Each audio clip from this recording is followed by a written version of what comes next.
নমস্কাৰ, মই ঋতুৰাজ। টাইম 8 দৰ্শকসকলৰ বাবে মুহূৰ্তত লৈ আহিছোঁ এটা গুৰুত্বপূৰ্ণ খবৰ। আজিৰ দিনটোত প্ৰকাশ কৰা হৈছে এডিআৰইৰ তৃতীয় আৰু চতুৰ্থ বৰ্গৰ পৰীক্ষাৰ ফলাফল। আৰু তাৰ মাজতে ৰাজ্যৰ মুখ্যমন্ত্ৰী ডক্টৰ হিমন্ত বিশ্ব শৰ্মাই কৰিছে এটা ডাঙৰ ঘোষণা।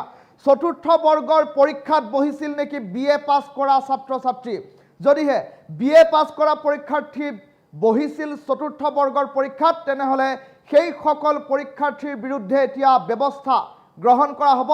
চৰকাৰক ফাঁকি দি যদিহে কোনো লোকে চতুৰ্থ বৰ্গৰ পৰীক্ষাত বহিছিল, তেনেহ'লে তেওঁলোকৰ বাবে ব্যৱস্থা গ্ৰহণ কৰা হ'ব। নম্বৰ মুকলি কৰা হৈছে আৰু নম্বৰ মুকলি কৰাৰ পাছতে আপুনিও তেনে লোকৰ বিৰুদ্ধে অভিযোগ দিব পাৰিব। এই ডাঙৰ খবৰটো টাইম 8 দৰ্শকসকলক এই মুহূৰ্তত জনাইছোঁ। BA পাছ কৰা সকলেও দিছিল নেকি চতুৰ্থ বৰ্গৰ চাকৰিৰ পৰীক্ষা? যদিহে BA পাছ কৰা সকলেও অৰ্হতা লুকুৱাই চতুৰ্থ বৰ্গৰ পৰীক্ষা দিছিল, তেনেহ'লে সেই সকল চাকৰি প্ৰাৰ্থী এতিয়া সাৱধান হোৱাৰ সময় আহিল। মৌখিক পৰীক্ষাৰ পূৰ্বেই এই প্ৰাৰ্থীসকলৰ বিৰুদ্ধে অভিযান চলিব। ধৰা পৰিলে কঠোৰ ব্যৱস্থা গ্ৰহণ কৰিব চৰকাৰে। চতুৰ্থ বৰ্গৰ পৰীক্ষাত BA পাছ কোনো শিক্ষাৰ্থী যদিহে পৰীক্ষাৰ্থী হিচাপে বহিছিল পৰীক্ষাত, তেনেহ'লে বিপদত পৰিব। BA পাছ কৰি চতুৰ্থ বৰ্গৰ পৰীক্ষা দিয়াসকলৰ বিৰুদ্ধে খবৰ দিবলৈ আহ্বান জনালে ৰাজ্যৰ মুখ্যমন্ত্ৰীগৰাকীয়ে।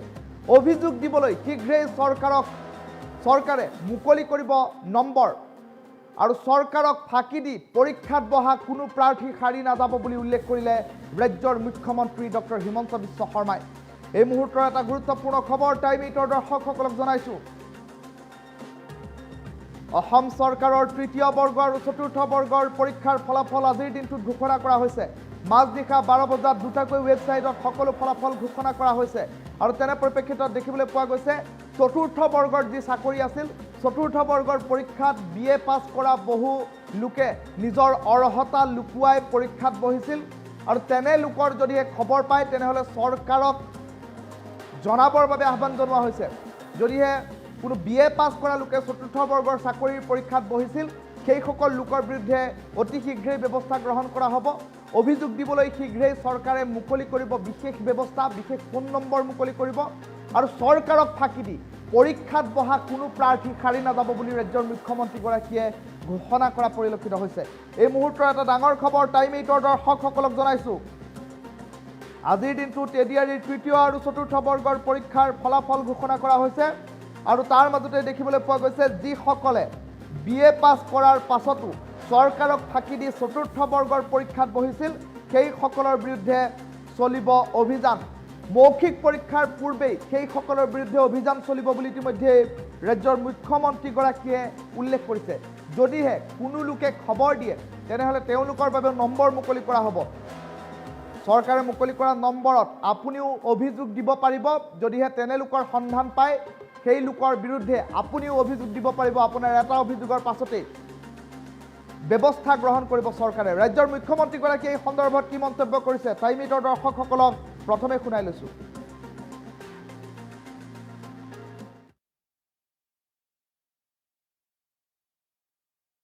বহুত ল'ৰা ছোৱালীয়ে মোক কৈ থাকে যে চতুৰ্থ শ্ৰেণীৰ পৰীক্ষাত BA পাছ কৰা ল'ৰাইও পৰীক্ষা দিছে। এতিয়া কথাটো হ'ল, আমি কোনোবাই যদি নিজকে চৰকাৰক ফাঁকি দি পৰীক্ষা দিয়ে, তদন্ত নোহোৱালৈকে মুখ্যমন্ত্ৰীয়ে গম পাব নোৱাৰে। কেতিয়াবা আপোনালোকে এনেকে মোক ফেচবুকত লিখে, টুইটাৰত লিখে যেন মই চব গম পাওঁ। কোনোবা ল'ৰা এজনে যদি BA পাছ কৰিও নিজৰ যোগ্যতাটোক লুকুৱাই পেলাই চতুৰ্থ শ্ৰেণীৰ পৰীক্ষাত আবেদন কৰে, মুখ্যমন্ত্ৰীজনে কেনেকে গম পাব? আপোনালোকে খবৰ দিব। আপোনালোকক আমি সুবিধা দিম যে এনে যিসকল লোকে আপোনালোকে দেখিব যে লিখিত পৰীক্ষাত পাছ কৰিছে, কিন্তু এডুকেশ্যনেল কোৱালিফিকেশ্যনক তেওঁলোকে লুকুৱাই ৰাখিছে, আমি সুবিধা দিম আপোনালোকক অভিযোগ দিয়াৰ বাবে, যাতে অৰেল পৰীক্ষা হোৱাৰ আগতে বা মৌখিক পৰীক্ষা হোৱাৰ আগতে আমি আপোনালোকৰ অভিযোগবোৰ নিৰ্দিষ্ট ইউনিভাৰ্চিটি লগত কথা পাতি আপোনালোকৰ অভিযোগবোৰ যাতে আমি নিষ্পত্তি কৰিব পাৰোঁ। বহুত ল'ৰা ছোৱালীয়ে মোক কৈ থাকে যে চতুৰ্থ শ্ৰেণীৰ পৰীক্ষাত BA পাছ কৰা ল'ৰাইও পৰীক্ষা দিছে। এতিয়া কথাটো হ'ল আমি কোনোবাই যদি নিজকে চৰকাৰক ফাঁকি দি পৰীক্ষা দিয়ে তদন্ত নোহোৱালৈকে মুখ্যমন্ত্ৰীয়ে গম পাব নোৱাৰে। কেতিয়াবা আপোনালোকে এনেকে মোক ফেচবুকত লিখে, টুইটাৰত লিখে যেন মই চব গম পাওঁ।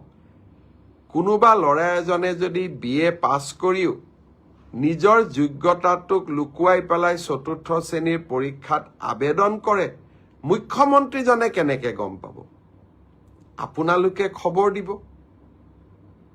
আপোনালোকক আমি সুবিধা দিম যে এনে যিসকল লোকে আপোনালোকে দেখিব যে লিখিত পৰীক্ষাত পাছ কৰিছে কিন্তু এডুকেশ্যনেল কোৱালিফিকেশ্যনক তেওঁলোকে লুকুৱাই ৰাখিছে, আমি সুবিধা দিম আপোনালোকক অভিযোগ দিয়াৰ বাবে, যাতে অৰেল পৰীক্ষা হোৱাৰ আগতে বা মৌখিক পৰীক্ষা হোৱাৰ আগতে আমি আপোনালোকৰ অভিযোগবোৰ নিৰ্দিষ্ট ইউনিভাৰ্চিটি লগত কথা পাতি আপোনালোকৰ অভিযোগবোৰ যাতে আমি নিষ্পত্তি কৰিব পাৰোঁ। বহুত ল'ৰা ছোৱালীয়ে মোক কৈ থাকে যে ৪ৰ্থ শ্ৰেণীৰ পৰীক্ষাত BA পাছ কৰা ল'ৰাইও পৰীক্ষা দিছে। এতিয়া কথাটো হ'ল আমি কোনোবাই যদি নিজকে চৰকাৰক ফাঁকি দি পৰীক্ষা দিয়ে তদন্ত নোহোৱালৈকে মুখ্যমন্ত্ৰীয়ে গম পাব নোৱাৰে। কেতিয়াবা আপোনালোকে এনেকে মোক ফেচবুকত লিখে, টুইটাৰত লিখে যেন মই চব গম পাওঁ।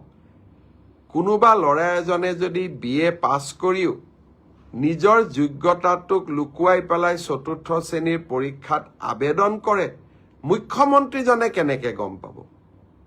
আপোনালোকে খবৰ দিব। আপোনালোকক আমি সুবিধা দিম যে এনে যিসকল লোকে আপোনালোকে দেখিব যে লিখিত পৰীক্ষাত পাছ কৰিছে কিন্তু এডুকেশ্যনেল কোৱালিফিকেশ্যনক তেওঁলোকে লুকুৱাই ৰাখিছে, আমি সুবিধা দিম আপোনালোকক অভিযোগ দিয়াৰ বাবে, যাতে অৰেল পৰীক্ষা হোৱাৰ আগতে বা মৌখিক পৰীক্ষা হোৱাৰ আগতে আমি আপোনালোকৰ অভিযোগবোৰ নিৰ্দিষ্ট ইউনিভাৰ্চিটি লগত কথা পাতি আপোনালোকৰ অভিযোগবোৰ যাতে আমি নিষ্পত্তি কৰিব পাৰোঁ। বহুত ল'ৰা ছোৱালীয়ে মোক কৈ থাকে যে ৪ৰ্থ শ্ৰেণীৰ পৰীক্ষাত BA পাছ কৰা ল'ৰাইও পৰীক্ষা দিছে। এতিয়া কথাটো হ'ল আমি কোনোবাই যদি নিজকে চৰকাৰক ফাঁকি দি পৰীক্ষা দিয়ে তদন্ত নোহোৱালৈকে মুখ্যমন্ত্ৰীয়ে গম পাব নোৱাৰে। কেতিয়াবা আপোনালোকে এনেকে মোক ফেচবুকত লিখে, টুইটাৰত লিখে যেন মই চব গম পাওঁ। কোনোবা ল'ৰা এজনে যদি BA পাছ কৰিও নিজৰ যোগ্যতাটোক লুকুৱাই পেলাই ৪ৰ্থ শ্ৰেণীৰ পৰীক্ষাত আবেদন কৰে, মুখ্যমন্ত্ৰীজনে কেনেকে গম পাব? আপোনালোকে খবৰ দিব।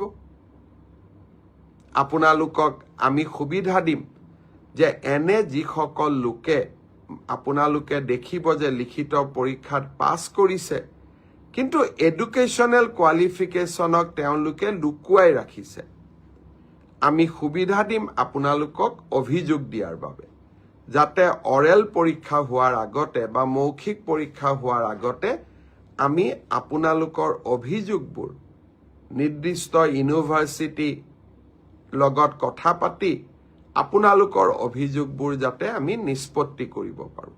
বহুত ল'ৰা ছোৱালীয়ে মোক কৈ থাকে যে ৪ৰ্থ শ্ৰেণীৰ পৰীক্ষাত BA পাছ কৰা ল'ৰাইও পৰীক্ষা দিছে।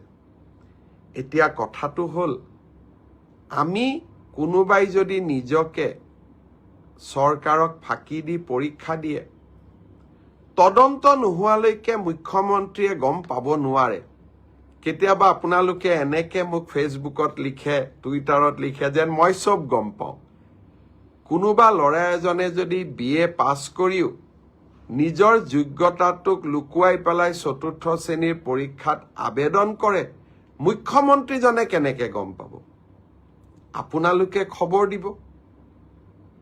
আপোনালোকক আমি সুবিধা দিম যে এনে যিসকল লোকে আপোনালোকে দেখিব যে লিখিত পৰীক্ষাত পাছ কৰিছে কিন্তু এডুকেশ্যনেল কোৱালিফিকেশ্যনক তেওঁলোকে লুকুৱাই ৰাখিছে, আমি সুবিধা দিম আপোনালোকক অভিযোগ দিয়াৰ বাবে, যাতে অৰেল পৰীক্ষা হোৱাৰ আগতে বা মৌখিক পৰীক্ষা হোৱাৰ আগতে আমি আপোনালোকৰ অভিযোগবোৰ নিৰ্দিষ্ট ইউনিভাৰ্চিটি লগত কথা পাতি আপোনালোকৰ অভিযোগবোৰ যাতে আমি নিষ্পত্তি কৰিব পাৰোঁ। বহুত ল'ৰা